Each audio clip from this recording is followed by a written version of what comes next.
Welcome to Farm Your Daily, a Field Forward podcast. I'm David Geiger, your host. Today on Farm Your Daily, we are going to cover ways farmers can help protect themselves from the sun on this Wellness Wednesday with Dr. Cari Croghan, a medical consultant with Landus. Please be sure to like and follow the podcast as well as our social media at Field Forward Pod. We would love to have you join our community, keeping folks informed about what is affecting our farmers. This is Farm Your Daily.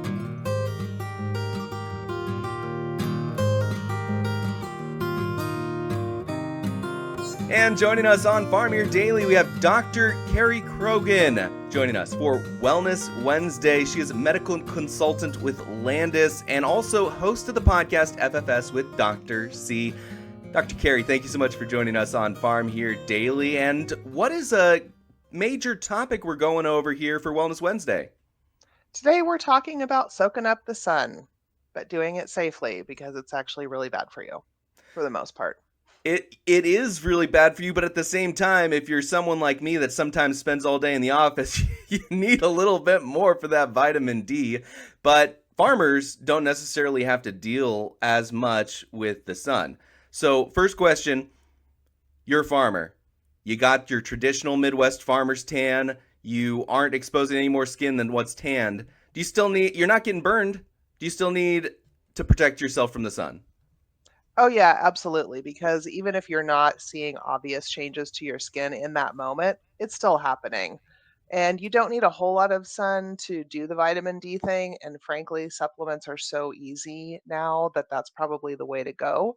With our thinning ozone layer, we're getting way too much UV light these days. And so that tan that you see is already cell damage. And so any tan that you see, like I'm a black woman and I get tan. That's already cell damage. That's actually what tanning is. So even though it's sexy and pretty, it's not good for you. That brings up two questions immediately. First off, to clarify, I was under the impression that with a lot of the work that was done in the 80s and 90s, our ozone layer was having some sort of self-repair. You mentioned that we're still dealing with some thinning problems. Could you expand on that a little bit?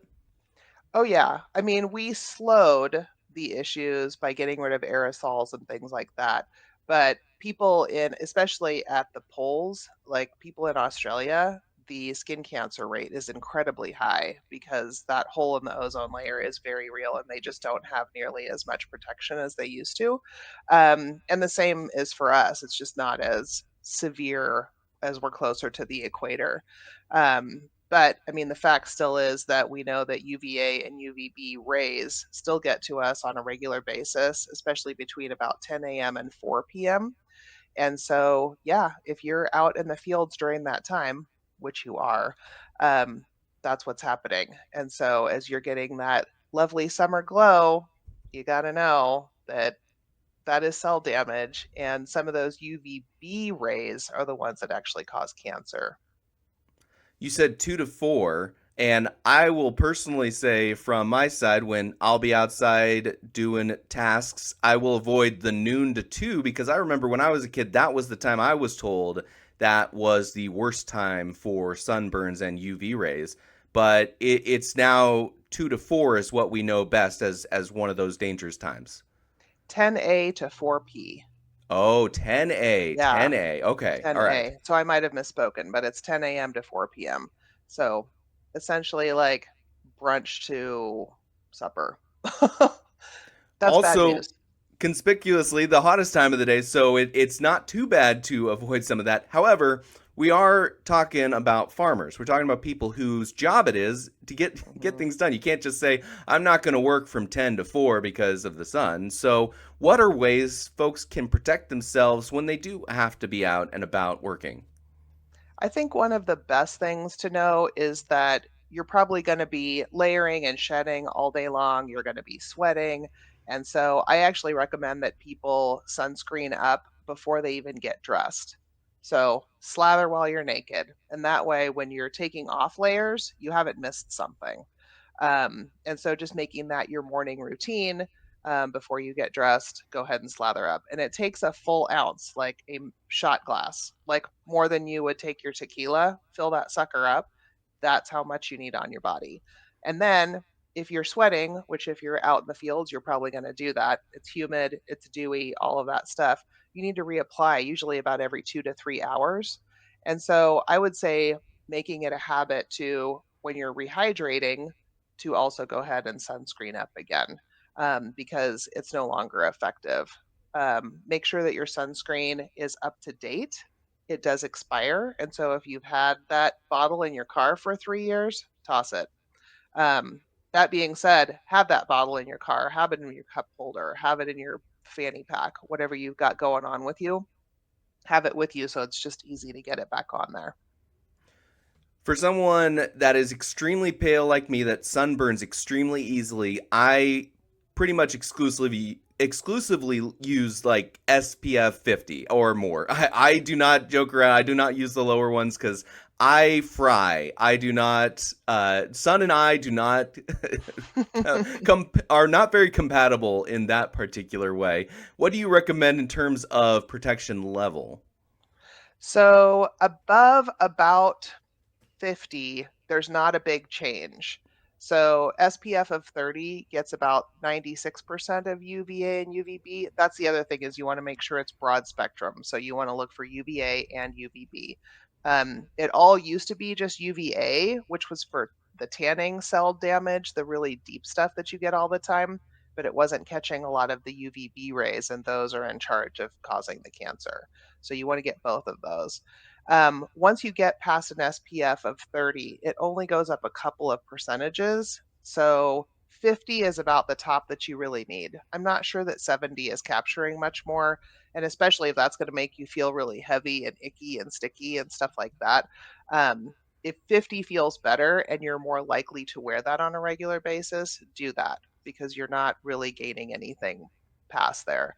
And by the way, my kid makes you look tan. So our entire household and all of the cars and all of the things are absolutely full of SPF. Um, I usually wear at least a 30 on my face every day. So again, like brush teeth, sunscreen up, so that I'm ready for that 10 o'clock hour. Um, and then if I know I'm going to be out and about, which if I was a farmer, I would be, then I'd probably go ahead and do a 50. And just remember that if you put on an SPF and then you put on another SPF, the only one that counts is the one that's on the outside. So if you put on a 70 directly and then you reslather with a 10, you're only getting the 10. Really? Is it kind of It's the like I'm out? Yeah, Why? Why does it work like that? because it has to be what is between the sun and your skin, Huh. essentially. It's kind of weird. Like, it doesn't make sense to me actually in a barrier type of way, but I've looked it up several times, and that's what the dermatology literature is Wow. saying. That that actually, yeah, that goes against what you would view as conventional knowledge, right? If you have a wall and you build a second wall, now you have two walls. They both protect you. It's not like you build the second wall and the other one just collapses out of nowhere. Yeah, I think it's probably it has to do with degradation, is my guess. Mm, That your skin is kind of changing the properties of the SPF, and so mm. whatever's on the outside is actually what's mostly protecting you. So I just kind of go with, I kind of think of it as whatever the sun is facing, that's what I want to protect, not necessarily the skin side. Um, And the other thing is, if you are a sprayer, you can't just spray and go. That does not really work. You And have I to think rub it if in. you have to rub it in, and also you shouldn't be inhaling that. It's not good for your nasal mucosa in your mouth and stuff like that. So, like, the cloud that you do and the kid that's running away on the beach, like, you do what you can, right? But, the best thing to do is actually spray it in your hand and apply it to your face, and then do the rest of your body and then rub it all in, because otherwise you're missing a whole bunch of stuff and it doesn't really affect your skin. You want to pack it in there. Right. So it's not like perfume or cologne where you spray it ahead and then just walk through. Yeah. Right? You don't Which, want to do yes, no, but that. perfume and cologne, yes, please do that. It's funny because to me that was the natural way to go about it because I don't like things getting in my eyes, so I'll just spray my hand and I'll wipe my face after that. Mhm. Everywhere else I'll spray just fine. So I had a couple notes. There's a lot of direction I want to take this, but I first wanted to make a note on what you said about the sensory point where if you feel sticky or icky or things like that, there are a lot of people who have sensory problems with things like sunscreen. Are there alternatives or other ways to protect yourself when you know I do not like how lotion makes me feel. I do not like how sunscreen makes me feel. I know I need it, so I push through it. But some people are not willing to deal with that level of discomfort as they go about their day to day. Hmm. Yeah, and I don't blame you. I have some sensory integration issues, and it's distracting, honestly. Like it makes it so that you're avoidant, and if you do end up doing the right thing and you feel icky all day, that it's really distracting. So that's where SPF clothing and hats come in for sure. And that's actually way more effective than sunscreen, and you don't have to reapply it. And so you can get the shirts with the sleeves that come down. They at the little thumb hole, and so it protects down to the backs of your hands. You can get the ones that have the hoodie so that it's getting the back of your neck. Those are really great. You can do leggings, SPF leggings, so that they're underneath whatever else you're wearing. And then hats, as long as they're not purely mesh hats, um, those are really effective for protecting your head, especially if you have thinning hair, pretty wide scalp, if you're balding or anything like that. You can do the powdered SPF sunscreens in those areas, but if you don't like the look of that or the feel of that, then the hat is the way to go. Let's talk about exposure now. How long is too long in the sun from a doctor's perspective? And are things like being exposed through a window, or if you're in the cab of a combine or tractor, are Mhm. those also UV exposed locations? Absolutely. So UV does not care about windows, it just comes on through.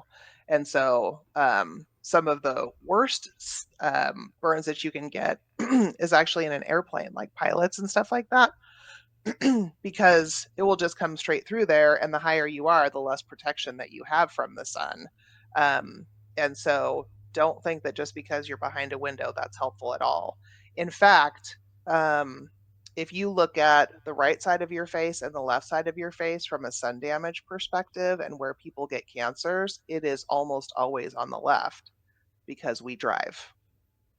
And so if we're Right. on the drive, if we're on a train or anything like that, and you're usually on that side, especially from driving, then your arm, your hand, your face, your ear, all of that stuff on the left side is much more exposed. And so think about that for road trips and, being out on those combines and whatnot. Um, you're actually getting probably a lot of reflection off of the terrain that you're on, and then God forbid it be water. That's way worse. It's almost like a mirror, so you're getting a double dose. So yeah, I'm glad you brought that up because that is really a huge problem. Windows do not protect you at all, and so that's why I say just get it done before you even go outside. Um, as far as SPF, the rating, like, so you're talking about a rating of, if you're talking about a rating of 30. So the idea is that it would take 30 times longer for your skin to burn um, if you weren't wearing it. So, say if you were outside completely naked, middle of the day, it would take you probably about 10 minutes to start Just getting 10 minutes. just 10 minutes. It would Wow. probably take you that for just getting like a little bit burned, and that's sun damage, right?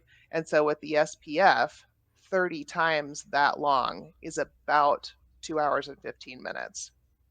So an SPF of 30 is essentially saving you for about 2 hours, and then you've got to reapply because it no longer is functioning for you.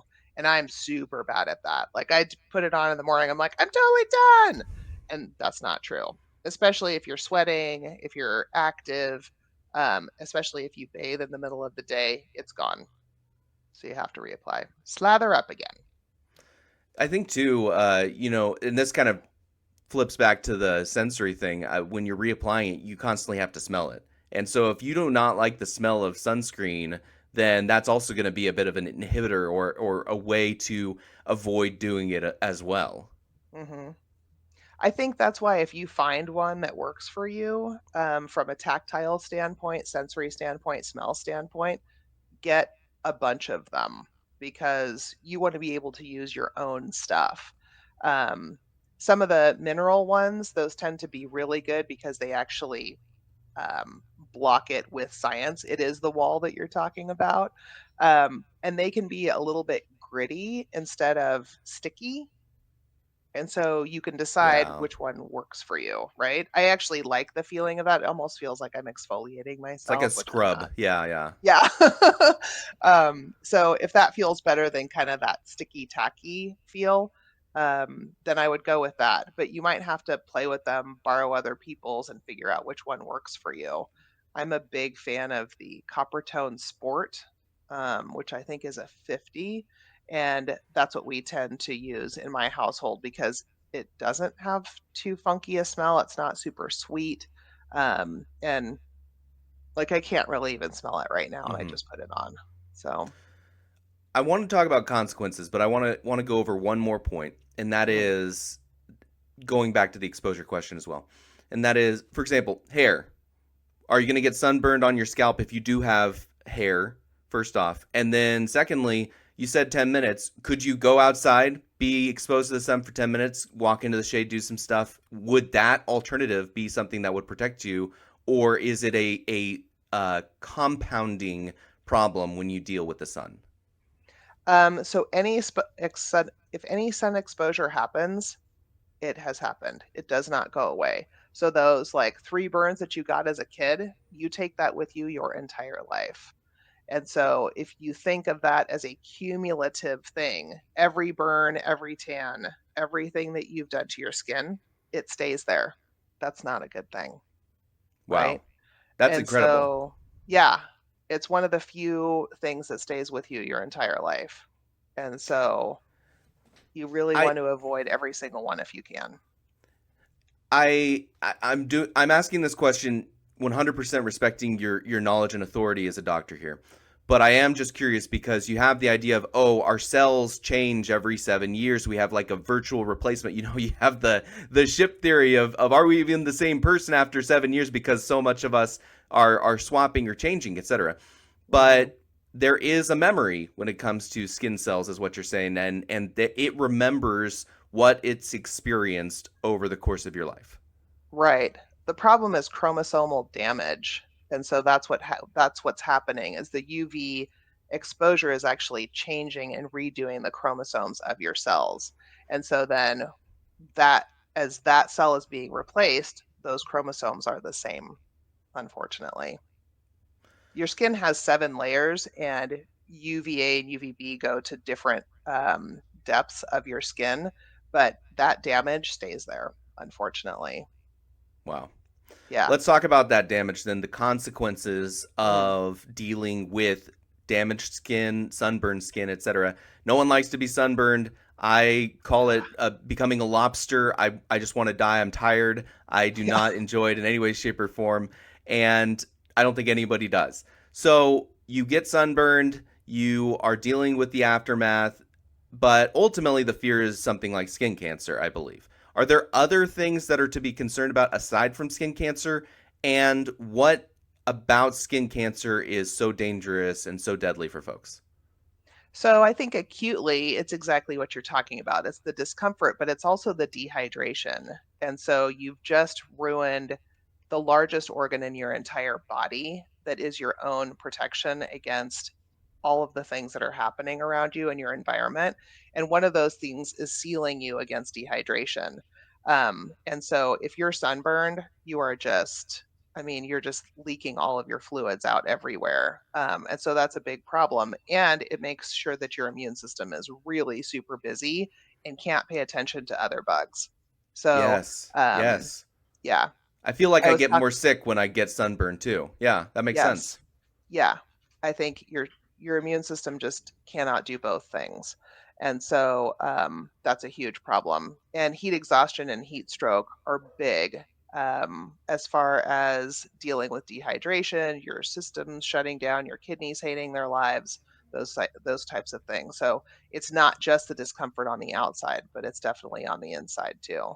Right, because Um, heat stroke, that type of stuff is the immediate potential cause of death, whereas skin cancer is a long term, long form potential morbidity. Correct. Yes. You're not going to get, melanoma or a squamous cell or something like that immediately after a sunburn. But you take that, you extrapolate that out for years, and again, that chromosomal damage is there. They start doing funky things and reproducing erroneously, and that's what cancer is cells that aren't made correctly, and they start doing weird stuff. And so there's three major ones. The most benign is the basal cell cancer, and those look like little pearls. They're like little raised, fleshy colored pearls. It's like you almost can feel it, but you can't see it necessarily. Um, and those are usually very slow growing, but they're really deep. And so once they get started, they kind of spread out. Um, Basal means base of the skin. And so not necessarily superficially, but baseline. And so when they take those out, they have to do a really wide resection because you're seeing like this little pearl on the top, but it's like a glacier. There's a whole bunch more underneath that. And so that can be really disfiguring. And they can go on to be malignant if you let them go. And so I once saw this poor guy who actually he was in agriculture and he had a huge one on his head that he let go and they had to take like a third of his scalp off. And so Wow. then then they're taking skin grafts from his forearm and his legs to try and cover his skull. And it was just so awful and painful. Um, and so that's basal cell. The other one is squamous cell, and that presents as kind of an annoying scab that never heals and goes away. So it can just be like this scaly scab, and you're not sure where it came from. You think maybe you bumped yourself or something like that. And then you realize, like, that thing's been there for 3 or 4 weeks. Scabs shouldn't remain that long, especially for something superficial like that. You should heal from the inside out. Your skin should lift up that scab and it should slough off. But in this case, those cells are not reproducing the way they're supposed to. And this isn't actually a scab. It's like dying cancer cells that are being pushed to the surface like a volcano. And so that is malignant and has to be removed. And those tend to be like, backs of shoulders, backs of hands, forearms, exposed skin over the years. That's usually where squamous cells pop up. And then the worst one everybody knows about is melanoma. Those are the big baddies because they spread like wildfire and they can be super tiny. So anything larger than a pencil eraser, or I say the tip of your finger, um, that has a couple different colors to it, maybe has been there for a long time and now is a different shape, looks and feels irregular. Used to be a mole, but now it looks kind of like a weirder mole. Those things you got to get checked out right away because they're easy to resect if they're tiny, right? But once they start fingering out and going all over the place, now they're in your lymph nodes, now they're in your bones, now you're going to die of melanoma. And I like to remind people that Bob Marley died at the age of 36 of melanoma, and Really? he was a very dark black man. Yeah. So this can be anybody. So, you should have a loved one or a care provider check you out at least annually and just chart your moles and get one of those little like measuring tapes like you can get in the sewing aisle or whatever, and take a picture of that thing next to a little measuring device. And that way, oh, this used to be 2 millimeters, but now it's like 4 or 5. That's Right. Yeah. definitely bigger, right? Um, so, yeah, have somebody do a body scan with you in your underwear and take a look at all that stuff. My kid has had this like massive mole in the middle of his back since he was probably 3 months old. And I was like, really? You're never going to see that thing. Yeah. Yeah. So How do you check makes me that out? really Yeah. nervous. Yeah.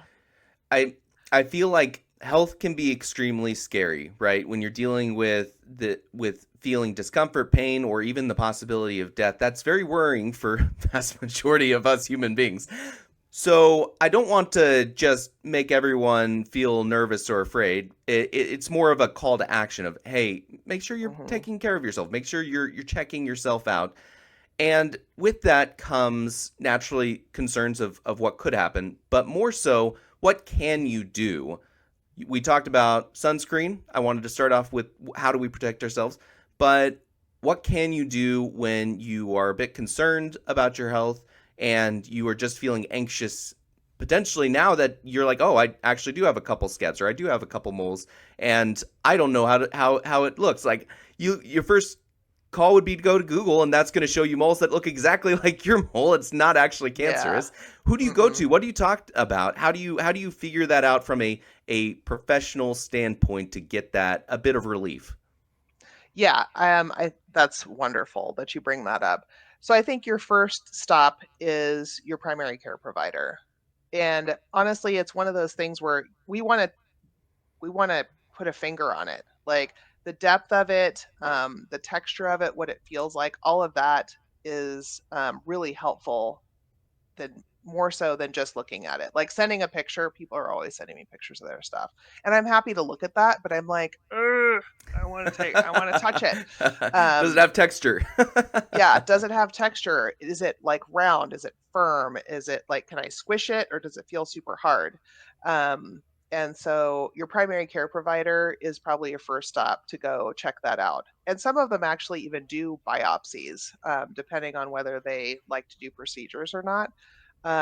If they don't, or if it looks really scary, they're going to get you to a dermatologist. And so there's several different things depending on what they think it might be. They might numb it up and just like shave it, like take the top layer of it and send that to pathology to figure out what it is. They may do a biopsy where they actually like stick a needle down into it, which takes a little core piece. The needle is hollow. And so it kind of like chunk, you know, and so the skin goes in there and they'll send that to pathology. If they think it's nasty already, then they'll usually set you up for a procedure where they numb you up and they excise it, and then they immediately go put it under a microscope to take a look at the outside and make sure that there's nothing that's kind of crawling out of there. But you're still numb. And so if they think, like, oh, there's this one finger at 2 o'clock, we got to go get that, then they'll go back and take a little bit more and a little bit more so that even that day, you know that it's all gone, which is such a relief. Like, it's not a fun procedure. I'm not trying to tell you that. But at the end of the day, they got all of that sucker. And that's, really calming for the anxiety of knowing that something is wrong. Absolutely. And I want to add, there's lots of reasons why we might have bumps. It could be pimples, it could be ingrown hairs, and that can pop up all over the place. In fact, I've been dealing with an incredible amount of self-discipline to not look at my own forearms while we're talking right now and be like, oh, is that little bump there? I thought it's been a pimple this whole time. You just talk like that and you think like that. But at the same time, what is that point where you recommend take action of, oh, this is just an ingrown hair, or oh, this is just a pimple? When do you say you really should just see a doctor real quick? Yeah, I would say if things have been there for weeks and are not explained, if you know that you keep bumping this on something in your truck and you just keep re-aggravating it, then there's a reason for that. If you're looking at this thing and you're like, I don't remember ever having done anything to this, and this scab has been there for like 3 or 4 weeks, what the heck? Then start paying attention to that and consider maybe making an appointment to get that seen. Because the sooner you get it seen, the ease of your mind is better. And if something needs to be done, the sooner you can get that thing out of there, the better. Because it is just over time trying to reach out and affect other cells around you. Well, Dr. Carey, we have been talking for a while. I honestly could talk to you for easily another 30 minutes about this, but we are celebrating Wellness Wednesday with Landus here, talking about ways farmers can keep up on their own health. Are there Mhm. are there ways for folks listening in to find out more information, or through Landus or through you guys, that would be a good way to continue to consult their sun health practices? Yeah, absolutely. So if you go to communications at landus.ag, you can get in touch with people who will then get in touch with me.